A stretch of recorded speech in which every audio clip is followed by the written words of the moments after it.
ذلت دینے والا نہیں ہے، اور تو جس کو ذلت دے دے اس کو کوئی عزت دینے والا نہیں ہے۔ یہ ہے توحید، اسی کا نام ہے توحید، اور اسی کا اپوزٹ ہے شرک۔ اللہ کی نظر میں سب سے بڑی نیکی کیا ہے؟ توحید ہے، اور سب سے بڑا پاپ کیا ہے؟ شرک۔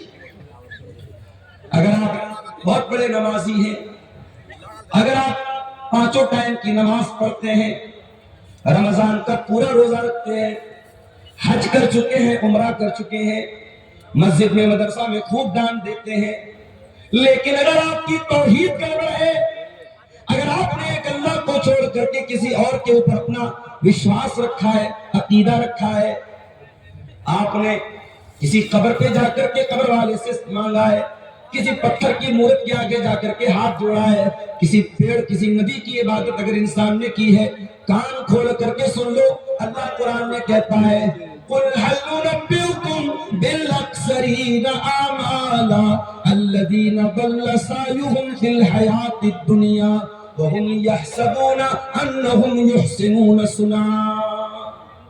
اگر توحید نہیں ہے، ساری نیکی اللہ تعالیٰ کے یہاں برباد ہو جائے گی۔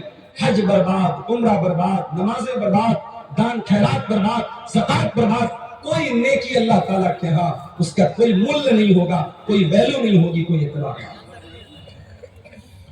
اسی لیے اللہ کے نبی فرماتے ہیں لا تشرک باللہ وَإِن قُتِلْتَ وَحُرِّقْتَ، خبردار اللہ کے ساتھ کبھی شرک مت کرنا، قتل کر دیا جائے، جان سے مار دیا جائے، جلا دیا جائے، اپنی زندگی کو داؤ پہ لگانا پڑ جائے، زندگی کو سے ہاتھ دھونا پڑ جائے، اپنے آپ کو قتل کروانا پڑ جائے، ایسے حالات آ جائیں، ایسی پرستھتیاں آ جائیں، تب بھی اپنے ایمان سے سمجھوتا مت کرنا، اپنی توحید سے سمجھوتا مت کرنا۔ تو یہ 10 باتوں میں پہلی بات، اور آگے بڑھیے۔ اس کے بعد فرمایا وَبِالْوَالِدَيْنِ إِحْسَانًا، اور اپنے ماتا پتا کے ساتھ، اپنے ماں باپ کے ساتھ تم اچھا سلوک کرتے رہنا۔ اس ماں نے 9 مہینے تم کو پیٹ میں رکھا اور اپنی جان پر کھیل کر کے تجھ کو جنم دیا، اور 2 سال تک تجھ کو اپنا دودھ پلایا۔ اس باپ نے انگلی پکڑ کر کے تجھ کو چلنا سکھایا، تیرے آرام کے لیے گرمی، جاڑا اور برسات کے ہر موسم میں اپنے آپ کو کھٹاتا رہا، تپاتا رہا، تیرے سر پہ چھت بنی رہے، تو ترقی کرے، تجھے عزت ملے، تجھے نام ملے۔ تیرے باپ نے کیا کیا تکلیفیں سہی تو نہیں جانتا۔ اپنے ماتا پتا کا سمان کرو، آدر کرو، اپنے ماں باپ کی عزت کرو، ان کے ساتھ ہمیشہ اچھا سلوک کرو۔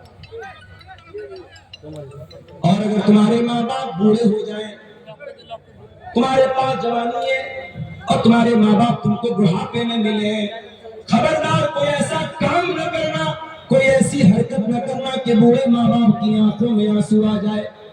فرمایا اِمَّا يَبْلُغَنَّ عِندَكَ الْكِبَرَ أَحَدُهُمَا أَوْ كِلَاهُمَا فَلَا تَقُل لَّهُمَا أُفٍّ وَلَا تَنْهَرْهُمَا وَقُل لَّهُمَا قَوْلًا كَرِيمًا۔ আচ্ছা, আপনারা কি এইভাবে দাঁড়িয়ে থাকবেন? লোকজনকে কষ্ট দিয়ে আপনারা খুব নেকি কামাতে এসছেন নাকি? এদিকে যতটা লোক আছে, লোকগুলা যদি না বসে তো ভলেন্টিয়ারদেরকে বলছি তোমরা এটাকে টেনে ফেলে দাও, বাইরে করা রেখে, বাইরে করা রেখে এখান থেকে। আর তোমরা এখানে দাঁড়িয়ে আছো, দাঁড়িয়ে কোরআন হাদিসের কথা শুনতে হয়, এত ভরি ভরি জালসা শুনছো আর আমল কিছুই নাই তোমাদের। এই সামনে দিয়ে কেন তোমরা দাঁড়িয়ে আছো? বসো। একেবারে হায়া সরম একেবারে বিক্রি করে ফেলেছে, বসে যাও। এই সামনেখানে এখানে কেউ দাঁড়িয়ে থাকবে না। فرمایا تمہارے والدین، تمہارے ماں باپ اگر بوڑھے ہو جائیں اور تم زندہ ہو، تم باقی ہو، تمہارے سامنے ماں باپ بوڑھے ہو جائیں، فَلَا تَقُل لَّهُمَا أُفٍّ، تو خبردار اپنے ماں باپ کو اف بھی مت کہنا، وَلَا تَنْهَرْهُمَا، ان سے ڈانٹ کر کے، ان سے بدتمیزی کے ساتھ کبھی بات مت کرنا۔ سارے زمانے کے لیے اچھے ہو تو کیا ہو، اگر اپنے ماں باپ کے لیے اچھے نہیں ہو، ماں باپ سے ادب سے بات نہیں کرتے، تمیز سے بات نہیں کرتے، تو تم اللہ کی نظر میں ایک اچھے انسان نہیں ہو، ایک اچھے مسلمان نہیں ہو۔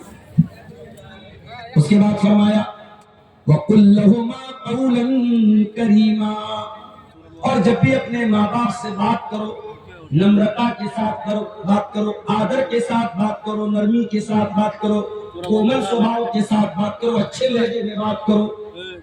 اس کے بعد فرمایا وَاخْفِضْ لَهُمَا جَنَاحَ الذُّلِّ مِنَ الرَّحْمَةِ وَقُلْ رَبِّ ارْحَمْهُمَا كَمَا رَبَّيَانِي صَغِيرًا، اور اپنے ماں باپ کے لیے اپنے نرمی کے بازو کو بچھا دو، ان کے لیے اپنے آپ کو چھوٹا کر لو، کبھی ماں باپ سے اونچا بننے کی کوشش نہ کرو، ان سے بڑا بننے کی کوشش نہ کرو۔ اور یہ دعا بھی اللہ نے سکھا دی، ہر بچے کو، ہر لڑکے کو، ہر لڑکی کو اپنے ماتا پتا کے لیے دعا کرنی چاہیے، رب ارحمہما کما ربیانی صغیرا، اے پروردگار، اے اللہ، اے ہمارے پالنہار، ہمارے ماں باپ نے بہت کشٹ سہ کر کے ہم کو پالا ہے، بہت تکلیف سہ کر کے ہم کو پالا ہے، اے اللہ تو ہمارے ماتا پتا پر دیا فرما، کرپا فرما، رحم فرما، کرم فرما۔ ماں باپ میرے بھائیوں ہمارے وجود کا ذریعہ ہے۔ چپ ہو جاؤ بھائی، کاہے بول رہے بھائی، چپ ہو جاؤ، خاموش ہو۔ بات کرنا ہے تھوڑا دور جا کے بات کرو، اسٹیج کے پاس بات کرو۔ پھر تمہارا ایسا کر کے ہمارا ہے فرمایا کہ اپنے ماں باپ کے ساتھ نرمی کے ساتھ بات کرو۔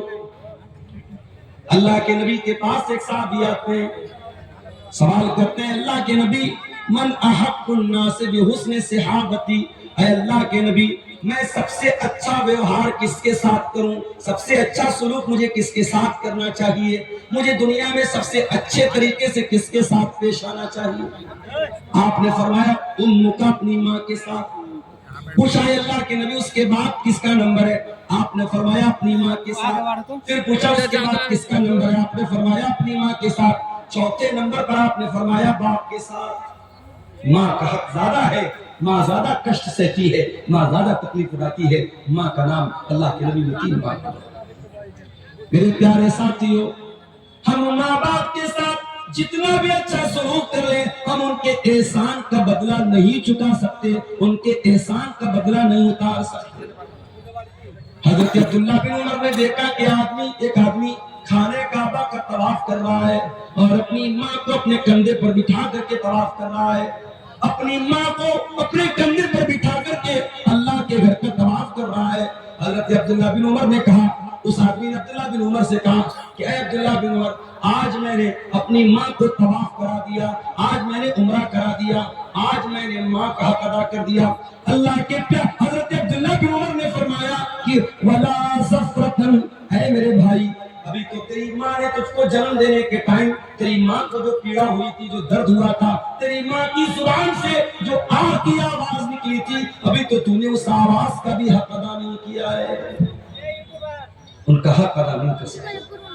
کوشش کرو کہ ہمارے ماں باپ کو ہماری وجہ سے کوئی دکھ ہو، ٹھیک ہے وہ غلط ہو سکتے ہیں، ایک عمر آتی ہے جب ماں باپ بوڑھے ہو جاتے ہیں، چڑچڑاپن آ جاتا ہے، بچوں کی طرح بچپنا آ جاتا ہے، ضد آ جاتی ہے، یہ سوچ کر کے نظر انداز کر دو، کبھی ہم بھی چھوٹے تھے، ہم بھی ضد کرتے تھے، ہم بھی بہت ساری باتوں کے لیے اپنے ماں باپ کو پریشان کرتے تھے، ہمارے ماں باپ بہت سہتے تھے، آج ہمارا نمبر ہے، آج ہماری باری ہے۔ اللہ نے کہا کہ اپنے ماں باپ کے ساتھ اچھا سلوک۔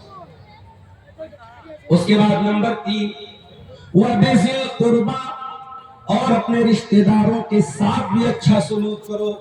کوئی تمہارا بھائی ہے، کوئی تمہارا چاچا ہے، کوئی تمہارا تایا ہے، کوئی تمہارا دادا ہے، کوئی نانا ہے، کوئی سسر ہے، یہ جتنے رشتہ دار ہیں تمہارے، یہ رشتے تم نے نہیں بنائے، یہ رشتے اللہ تعالیٰ نے بنائے ہیں۔ اپنے ان رشتہ داروں کے ساتھ بھی تم اچھا سلوک کرو، ان کی خوشی میں شامل ہوا کرو، ان کے غم میں شامل ہوا کرو۔ کچھ نہیں کر سکتے تو کم سے کم میٹھے الفاظ بول دیا کرو تاکہ ان کے دل کو خوشی مل جائے، ان کے دل کو تسلی مل جائے۔ اللہ کے نبی کے پاس ایک آدمی آیا، اس نے کہا اللہ کے نبی میرے کچھ رشتہ دار ہیں، میں ان کے ساتھ اچھا سلوک کرتا ہوں لیکن وہ میرے ساتھ برا سلوک کرتے ہیں، میں ان کے ساتھ نرمی کا ویوہار کرتا ہوں، وہ میرے ساتھ بدتمیزی کرتے ہیں، اے اللہ کے نبی مجھے کیا کرنا چاہیے؟ آپ نے فرمایا